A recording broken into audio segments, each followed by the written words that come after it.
নমস্কার, সুপ্রভাত। প্রভাতের আলো অনুষ্ঠানে আপনাদের স্বাগত জানাচ্ছি। আপনাদের সঙ্গে রয়েছি আমি আজ এশা। আজকের এই প্রভাতের আলো অনুষ্ঠান আমরা ভক্তিগাথার মাধ্যমে শুরু করব। তাই চলুন সদ্গুরুর একাধিক ভক্তিগাথা আমরা শুনে নিই। দেহের জ্যামিতিকে পুনর্বিন্যস্ত করার উদ্দেশ্য হল রক্তমাংসের তৈরি যে সাধারণ শরীরতন্ত্রটা আমাদের রয়েছে তা থেকে এক দৈব আকৃতির সৃষ্টি করা। এই ১১৪টা চক্রকে নির্দিষ্ট একরকমভাবে পুনর্বিন্যস্ত করলে একটা সম্পূর্ণ ভিন্ন প্রকারের সম্ভাবনা এই আকৃতিগুলোর চারপাশে উপলব্ধ হয়ে ওঠে। তো ভারতে এই ধরনের মানুষদের ভগবান বলা হয়।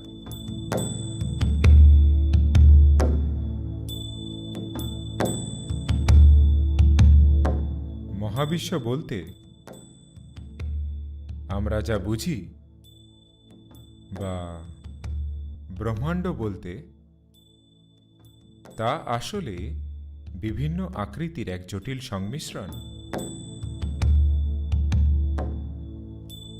এই সমস্ত আকৃতি, গ্রহ, তারা, বিভিন্ন গোটা সিস্টেমগুলো, এগুলো সবই ভিন্ন ধরনের আকার। যখন এই আকৃতিগুলো বিবর্তিত হয় সময়ের সাথে কার্যকরী আকৃতিতে পরিণত হতে আপাতদৃষ্টিতে চিরস্থায়ী, আমরা তাদেরকে আপাতদৃষ্টিতে চিরস্থায়ী অনুভব করি, কারণ এক নিখুঁত জ্যামিতিক বিন্যাসে তারা উপনীত হয়েছেন। এটা এমন নয় যা হঠাৎ করে ঘটেছে। এই আকৃতিগুলোর প্রত্যেকটাই একটা নির্দিষ্ট সময় ধরে বিবর্তিত হয়েছে। কিছু বিশেষ আকার যা এক পর্যায়ের ঊর্ধ্বে বিবর্তিত হয়েছে। যখন আমি বলি এক নির্দিষ্ট পর্যায়, কোনো আকার মনুষ্যরূপ যা করতে সক্ষম তারও উপরে বিবর্তিত হলে তখন আমরা সেটাকে বলবো দৈব আকৃতি। কারণ যা কিছুই আমাদের সামর্থ্য বা ক্ষমতার ঊর্ধ্বে তাই আমাদের অভিজ্ঞতায় দৈব হয়ে ওঠে।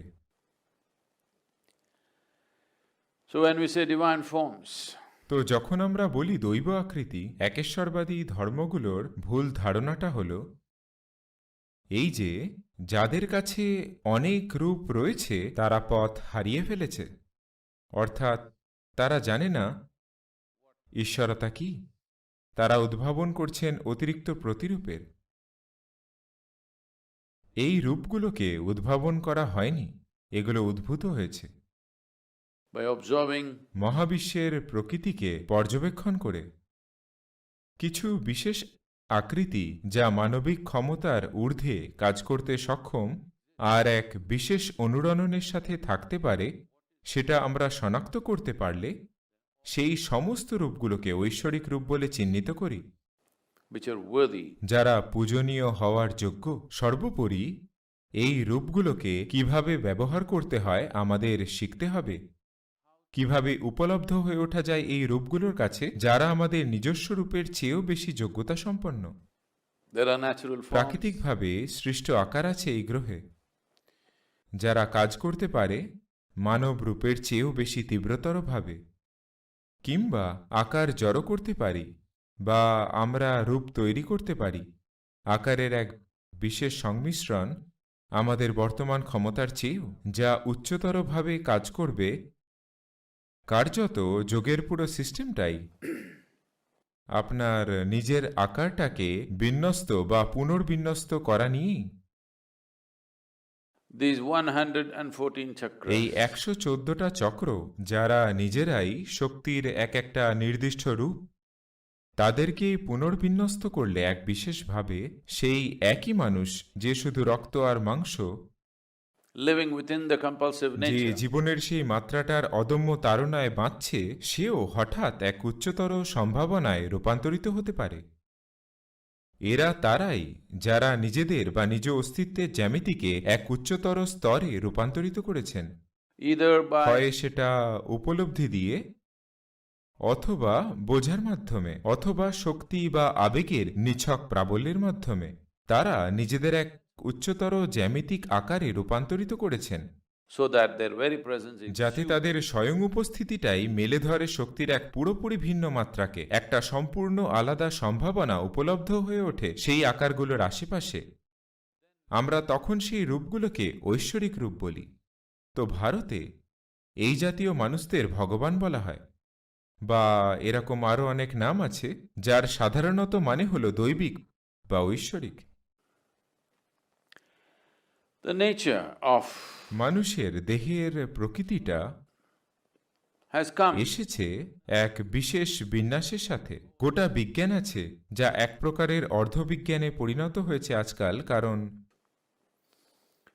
uh, বিভিন্ন স্বজ্ঞাত বিজ্ঞানগুলো খারাপ জায়গায় পড়েছে, কারণ সমাজের সাধারণ সততা হ্রাস পেয়েছে। লোকেরা আজেবাজে বকতে শুরু করেছে, অনুমান করাকেই স্বজ্ঞাত বলে ধরা হয়। অন্যথায় যখনই কোনো শিশুর জন্ম হয়, সাধারণত ভারতে তারা এমন লোককে ডেকে আনতেন যিনি সজ্ঞানী, যিনি এসে বাচ্চার দেহের জ্যামিতিকে পর্যবেক্ষণ করতেন আর বলতেন এই সম্ভাবনা আছে শিশুটির জীবনে। শুধু এই গ্রহ নক্ষত্রদের দেখে নয়, বরং শিশুর দেহের জ্যামিতির দিকে তাকিয়ে, শিশুটার দেহের শক্তির জ্যামিতিকে দেখে। আপনাদের বেশিরভাগই সম্ভবত শুনেছেন কিভাবে একজন ব্যক্তি ভবিষ্যৎবাণী করেছিলেন Gautama, the Buddha. গৌতম বুদ্ধের ভবিষ্যৎ নিয়ে। তিনি বলেছিলেন তিনি হয় একজন বড় সম্রাট হবেন, না হলে একজন মহান সাধু হবেন। তো এটা যুক্তিবাদী মনের কাছে এটা মনে হতে পারে, ধুর, এটা নইলে ওটা। আপনি মুদ্রা দুপিঠি যদি বলেন তবে তো আপনি সঠিক হতে বাধ্য। না, তিনি কথাগুলো বলছেন খালি জ্যামিতির তীব্রতার দিকে তাকিয়েই। তিনি বলছেন যে হয় পার্থিব জগতে তিনি দুর্দান্ত সাফল্য অর্জন করবেন, যেহেতু তিনি একজন রাজপুত্র তাই তিনি বলছেন তিনি হয়তো এক মহান সম্রাট হবেন, বা এক বিশেষ পর্যবেক্ষণের কারণে যদি শিশুটিতে সেই তীব্রতা থাকে তবে সে কেন নিজের সময় নষ্ট করবে লোকেদের ওপর শাসন করে, বরং সে তাদের সব রকমভাবে আপন করবে, যা করা আরো বেশি বুদ্ধিমানের কাজ। তিনি বরং তাদের রূপান্তরিত করবেন, যা করা আরো বুদ্ধিমানের। তাই তিনি বলেছিলেন এই তীব্রতা একজন সম্রাট, একজন রাজপুত্র হওয়ার ঊর্ধ্বে যাওয়ার মতো। সম্ভবত তিনি একজন সম্রাট হবেন, কিন্তু আমি যখন জ্যামিতিক তীব্রতার দিকে দেখছি সম্ভবত তিনি একজন মহান ঋষি হবেন। আর তিনি অন্যটাই হলেন। তিনি ভুল ছিলেন না সেই ভবিষ্যৎবাণীতে। যদি তিনি জড়িয়ে পড়তেন তার জীবনে কোনো কারণে, তাহলে হয়তো তিনি একজন মহান সম্রাট হতেন, একজন বিজেতা। হয়তো তিনি বহু দেশ জয় করতেন আর এক মহান সম্রাট হতেন। Great emperors did not কিন্তু happen. কেউ মহান সম্রাট হয় না ছল চাতুরি, জোর জুলুম এবং আরও অনেক রকম জিনিস ছাড়া, যা বেশিরভাগ লোকেরা তাদের জীবনে করতে চাইবেন না। একজন মহান সম্রাট হতে গেলে আপনাকে এমন কত কি করতে হবে যা বহু বুদ্ধিমান লোকেরাই করতে রাজি হবেন না। তো গৌতম অন্য পথটি বেছে নিয়েছিলেন, আর ভবিষ্যৎবাণীটি ভুল ছিল না। ভবিষ্যৎবাণীটা হলো তিনি একটি বীজের দিকে দেখছিলেন, যা একটা দুর্দান্ত গাছ হতে পারে।